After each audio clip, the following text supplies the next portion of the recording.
Okay, so for this week's guitar lesson, we're going to learn the song "O Little Town of Bethlehem," which is one of my favorite Christmas songs. I love the melody of this. It brings back such good memories, and it's a really beautiful sounding melody. There's so many ways you could compose this and perform it. But we're going to break it down note for note. I'll explain where all the notes come from. And every year around this time, I do a Christmas songs around Thanksgiving here in America. I always put one out, and I've been doing it for about 12 years. So if you like this lesson, or maybe you want to hear some other Christmas songs or get some other Christmas ideas for guitar, you can go to activemelody.com and go to the Christmas lessons category. You can check out all the past ones I've done through the years.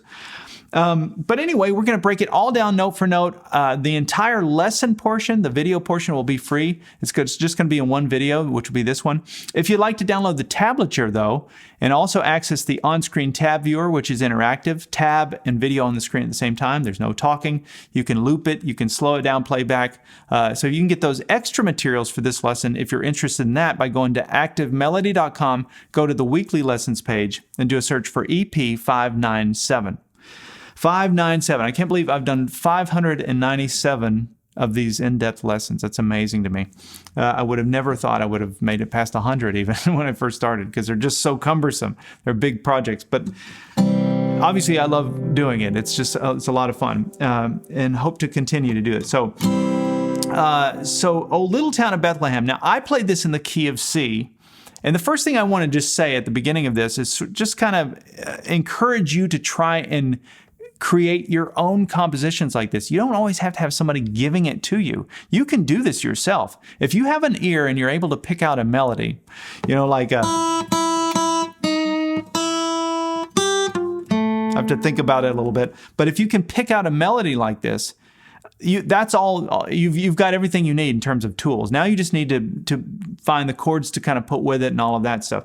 And so the thing about Christmas music is it's usually trickier than you think. If you take any Christmas song, like even the ones that seem like they should be simple, when you try and pull the chords together and do a sing-along like on piano or guitar, it always throws you for a loop. And at some point, it always amazes me about Christmas music. It sounds easy on the surface, but it's tricky. So when I played this song, this version of "O Little Town of Bethlehem," this is my arrangement.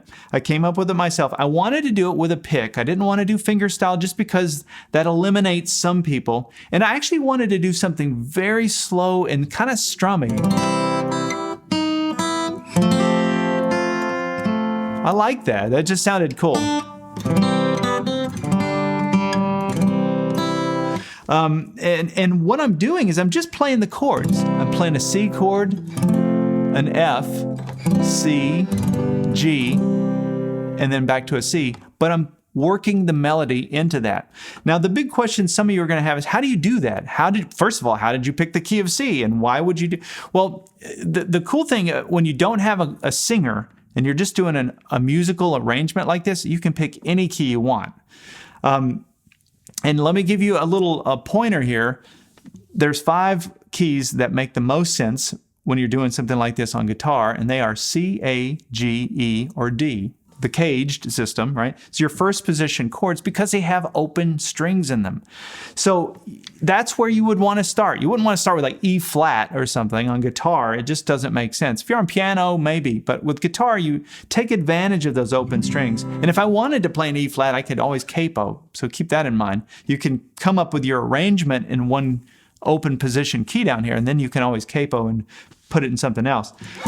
But that's where you always start, or at least where I always start, is with one of those 5 keys. And I try and work it out. I get the melody, and then I work out like kind of what the chords are and try and kind of piece those together. So I'll kind of talk through more of that as we get into breaking down this song in particular. I chose the key of C for this, "O Little Town of Bethlehem." And when I strum the first chord, I start with a C chord, and it's like, okay, what's the first note in the melody, right? Or I could do an octave lower. I could come down and hit this note. It's an E note, so I've got options here, but I'm looking for my E notes that are kind of in this chord shape. So I've got one here, and to me, this E sounded too low in pitch. It just sounded too muddy when I tried. Or it's actually. You know, it's just, that didn't work. So I came up to this one, and listen to how this works against your C chord. So you can hit the one note. So you can really hear the melody in there while I'm strumming the chords. So let's start this. So here's how, that was at least the initial little thought process to kind of how to pick the key and everything, and sort of how to pick the right pitch.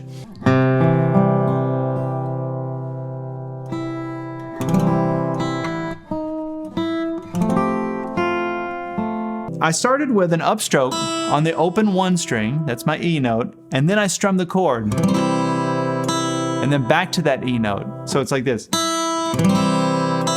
And then that next note is an E flat. So that's the 4th fret 2nd string. And that's kind of weird because it's, you could like try and hold the chord, you know, but my fingers just can't do that very easily. So I actually let go of the entire chord and just hit that single note. And then I came back and hit the open 1 string again, that E string. And actually it's okay if those 2 notes overlap a little bit. Like that. Now after that, then the song goes to the 4 chord, which is your F. So if I just play my F, that works, but I can't hear that melody. The melody is like this, right? So how do I get this to fit with this F chord here? And so what I did was I took my pinky off, and all I did was play the first 4 strings of that chord. That's enough of it, right? You can definitely tell it's an F chord. But when my pinky's free, it allows me to go, right? And hit that note.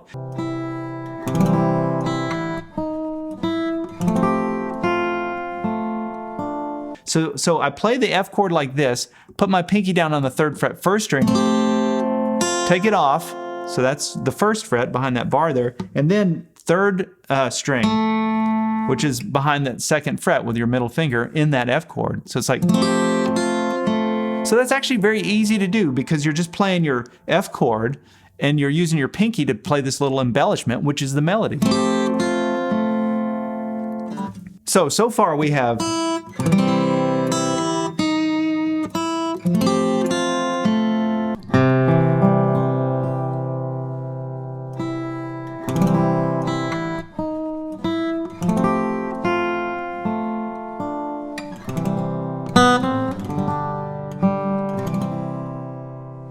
now what comes next? That's the next note. So while I'm holding down this F chord here, and letting that ring out, I put my pinky down on the 3rd fret 2nd string, and now we're gonna go back to the C chord. Listen to this. So when I strummed the chord, I started on this 5th string, and I strummed it up to the 2nd string. I didn't let that high E string ring out. Even though it would have worked, it's a note in the chord, I'm trying to get to this melody note because that's where the melody of the song is. And then after that, watch this. So I just lifted my index finger and brought it back down. And then here's where the song goes. It goes to the 5 chord. So I played a G chord like we always do, right?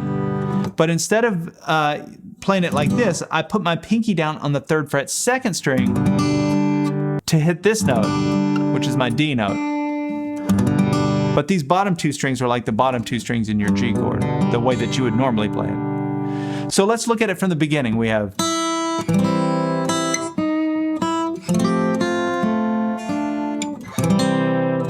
here's your G. Now we're gonna hit the 3rd string, which is your open G note. So it's really that D note, then that G note in the melody, and then it goes back to the C chord, and I just played it like this. Because the note in the melody is that E. So it goes like this. And you can hear the melody, even though I'm just strumming the chords, you can hear. See, listen. You can hear the chord underneath it. I just love that sound. And it's really just taking advantage of chords you already know. The melody is already in those chords. You're just kind of pulling it out. You're adding a few notes to it to kind of piece it all together. And you're weaving a little melody into those chords. I love the sound of that. And it's actually fairly easy to do from a technique standpoint.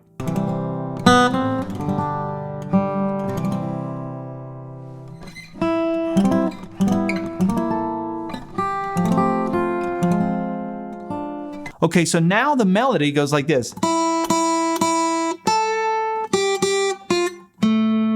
Right? So now we just have to figure out what to do, how to work that around the chord. So instead of playing the melody like this,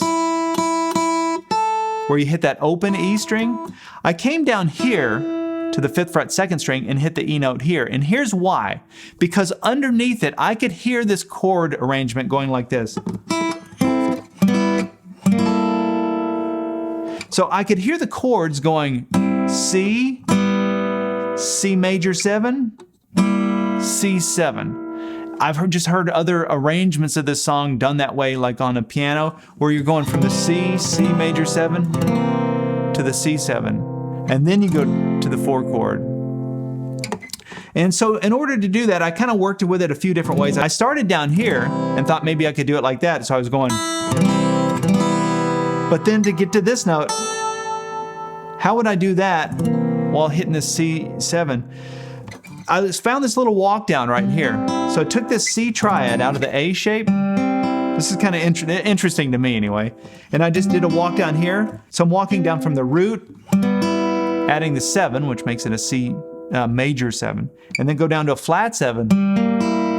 And that is how I did that. So it's C, C major 7, C7. Now, on top of that, I've got the melody going. So when you put those two pieces together, you come down like this, and then put your pinky on the 5th fret 1st string, and you've got that really cool sound. It's really a C, actually technically I guess that would be a C13 because you've got your flat 7 in there with that note, but that's how I did that walk down. Then I slid my whole hand down and hit this 3rd fret 1st string, this G note with my pinky, so that my fingers could fall into place to make that F. So you have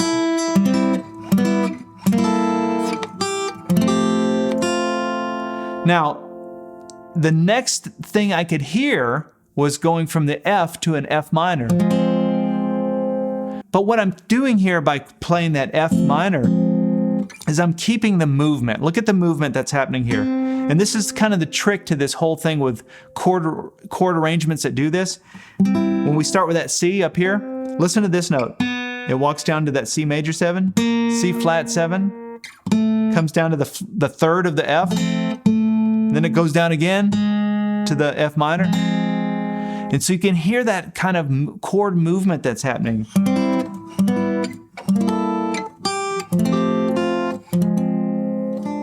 Isn't that pretty? So then I hit that pinky on the 3rd fret 2nd string. We go back to the C. Lift my index finger, put it back down. And then we have, that's the end of the melody. And what I ended up doing for that was playing it like this. Little triad there. And that's it, like a G6. That's all that is. Now I looked at different ways of doing it. I was gonna slide into it like this, but that sounded too full. This was just easier, just to hit this. So this is the same shape as your D7 chord in 1st position, but I'm playing it here. So I've got my ring finger on the 5th fret 2nd string, index finger on the 4th fret 3rd string, middle finger on the 5th fret 4th string. And just play those middle strings there, strings 4, 3, and 2. I slid into that. That's the melody, this note. Bring that down 2 frets. Now it's like an F6, but it totally works for the F. And then back to your C chord. And then there's a little gospel sort of hangout thing where I go from the 1 chord to the 4 chord, back to the 1. Talk about that all the time. If you're hanging out on a chord and you just got a little time to kill, just hit its 4 chord. And you can do a little hammer on with that middle finger of the chord, just to give it some variety. All right, so that's really the first part. Then it goes into the B part, the second part. Let's look at this.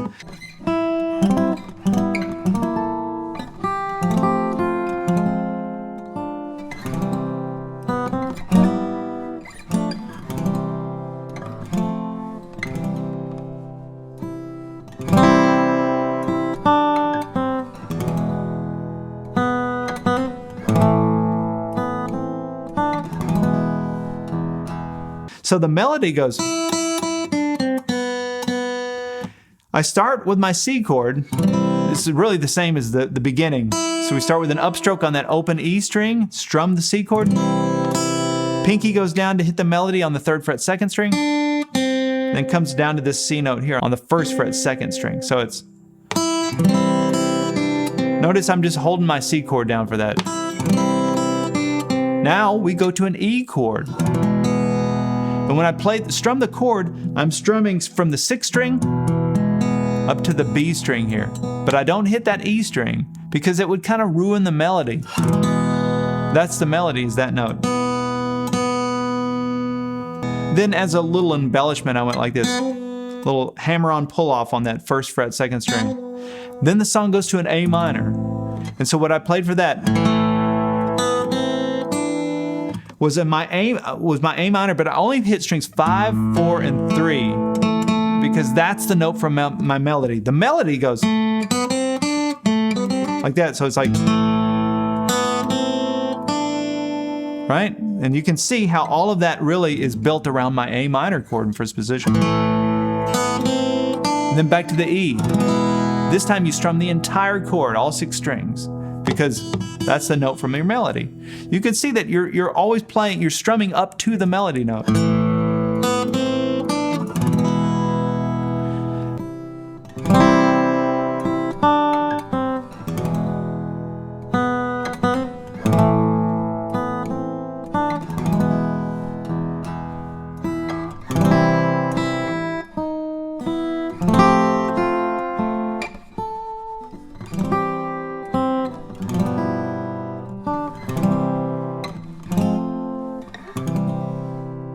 Then we go back to the C chord, just like we did at the beginning.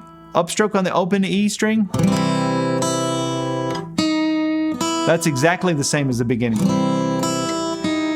Then we go back to our F chord the same way we did in the beginning. Then I had to come up here with my pinky and hit that single note, 5th fret 1st string. And we go back to the C chord, but we're going to put our pinky down on the 3rd fret 1st string to hit that note from the melody. And then we hit the 2nd string. And then watch this. So this is a G13. It's a really cool way to do it. You may not have ever played it like this. But what I'm doing down here, the fretted notes are the same shape as my D7 shape in 1st position. Same little triangle shape. So I've got my middle finger on the 3rd fret 6th string, index finger on the 2nd fret 5th string, and then my ring finger on the 3rd fret 4th string. And I play that, which is a G7. Maybe you didn't even know about that G7 triad that lives on those bottom strings, but that's one way to do it. But then when you just strum the rest of the chords with this open minor chord, minor triad on top, that E minor triad, you put them together and you get a G13. And what makes it a 13 is having that flat 7 in there. If the flat 7 wasn't in there, it'd just be a G6. But I just thought that was the perfect way to play that chord. Then you can hit that melody note with your pinky, 3rd fret 2nd string, and then you go back to your C chord. And then back to the 4. Little tag there, a little gospel tag. I can't remember if I did the hammer on. You could do it that way. And then I ended it. That was it. That's the entire melody of O Little Town of Bethlehem. And I hope that you can see how it's constructed. It's really just taking these chords and trying to figure out how do I make the melody work. And so if I can't make it off of this chord shape, I'll have to come up to a different one. And surely I can find it here. And if I can't find it here, I'll come up to a different shape. Same chord, and you can do that for all the chords. I hope a light bulb just goes off right there for somebody when you go, oh yeah, now I'm seeing why you have these different chord voicings so that you can find melodies or scales or arpeggios in different spots, different pitches to give you different ways of playing it, different ideas, different sounds. All right, well, I hope you've enjoyed this week's lesson. Leave a comment below. Let me know if you enjoyed this, liked it, if you've played it for somebody else, if they've liked it, if you have questions about it, just whatever you've got. I always appreciate that. And I always read through all of them. And it helps me know what's resonating. All right, well, I hope you've enjoyed this. We'll see you next week for something new.